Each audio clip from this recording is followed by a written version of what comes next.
بالکل یہ آپ کو گفتگو سن کے لگے گا کہ آج بھی اگر کوئی دعوت حق بلند کرتا ہے تو اس کے ساتھ بالکل اس طریقے سے گفتگو کی جاتی ہے. قالوا یا ہود، تو وہ کہنے لگے اے ہود، ما جئتنا ببینۃ وما نحن بتارکی آلہتنا، تو ہمارے پاس کوئی روشن دلیل تو نہیں لے کر آیا، کوئی تیری بات ہمارے دل کو ٹھکتی نہیں ہے، اور نہ ہم تیرے کہنے پر اپنے الہوں کو چھوڑ سکتے ہیں، عن قولک، تیرے قول پر، وما نحن لک بمؤمنین، اور نہ ہی ہم تجھ پر ایمان لانے والے ہیں. تو یہ آج بھی اگر کوئی حق بات کرے تو وہ کہتے ہیں نہیں جی ساڈے بزرگ پاگل سن، انہوں نے نہیں پتا، تسی کوئی نویکلی گل کر رہے ہو، آپ کوئی نئی بات کر رہے ہیں. بالکل اس طریقے سے ابھی تو آگے آپ دیکھیں بڑا انجوائے کریں گے جب یہ ابھی گفتگو شروع ہوئی ہے. ان نقول الا اعتراک بعض آلہتنا بسوء، ہمیں تو لگتا ہے کہ یہ جو تیرا دماغی توازن بگڑ گیا ہے تو یہ ہمارے کسی بزرگ کی گستاخی کرنے کا انجام ہے. یہ جو ہم نے آلہہ بنائے ہیں نا، ان کی مار تجھے پڑ گئی ہے جو تجھے اتنی بہکی بہکی باتیں کرتا ہے. تو آج ایسی لوگ نہیں بات کرتے، وہ جی فلاں بزرگ کی گستاخی کی اس لیے اس قسم کی بات کرتے ہیں. تو بالکل ہود علیہ السلام وقت کے پیغمبر کو کہہ رہے ہیں کہ یہ جو تم اتنی بہکی بہکی باتیں کرتے ہو اور ہمارے آباء و اجداد کے دین کو غلط کہتے ہو، ہمیں تو لگتا ہے کہ تم شروع سے ہی یہ جس طرح کی باتیں کرتے تھے نا تو ہمارے کسی بزرگ کی مار پڑ گئی ہے تم پر. قال انی اشہد اللہ واشہدوا انی بریء مما تشرکون. لیکن وقت کے پیغمبر کا آپ ذرا کانفیڈنس دیکھیں، وہ کہتے ہیں تم سب کے سب اس بات پر گواہ ہو جاؤ، میں اللہ تعالیٰ کو گواہ کرتا ہوں، بے شک میں یہ شہادت دیتا ہوں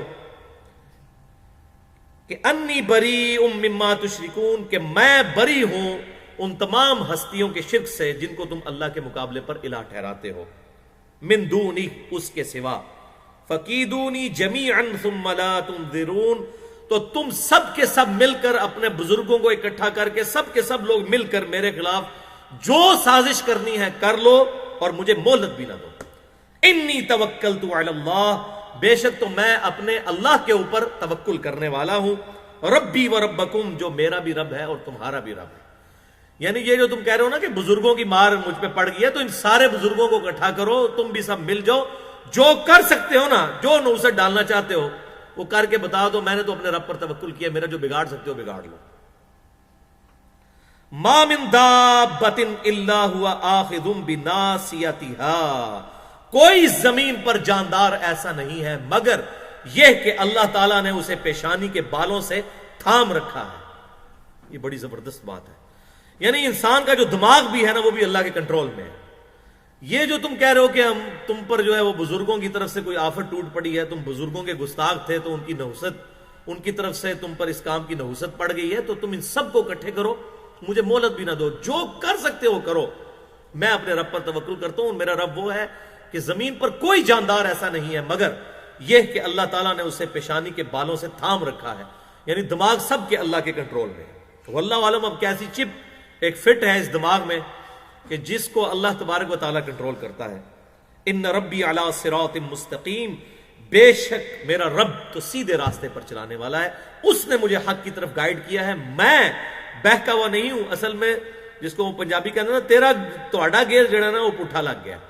جب بندہ گمراہ ہو جاتا ہے نا تو اسے ہدایت کا راستہ، گمراہی کا راستہ نظر آتا ہے اور گمراہی کا راستہ ہدایت کا نظر آتا ہے.